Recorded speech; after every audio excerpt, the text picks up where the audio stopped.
تسلسل السور والآيات التي نزلت على قلب رسول الله عليه الصلاة والسلام، فكان يذاع على موجتين، إحداهما قصيرة والأخرى متوسطة، وذلك على المستويين المحلي والعالمي.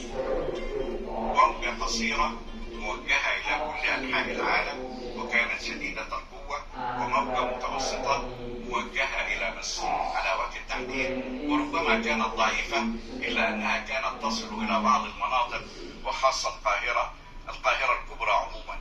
شهدت إذاعة القرآن الكريم مراحل مختلفة للقراء، من أبرزهم الشيخ مصطفى إسماعيل، الشيخ محمد صديق المنشاوي، الشيخ عبد الباسط عبد الصمد، والذين قدموا ختامات مرتلة بقراءات حفص عن عاصم.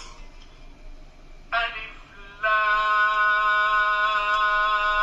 را، تلك آيات الكتاب المبين، إنا أنزلناه قرآنا عربيا لعلكم تعقلون. بثت إرسالها في مارس سنة 1964 ميلادية، وظلت تردد القرآن مرتلا فقط دون برامج حتى مارس سنة 1966 ميلادية.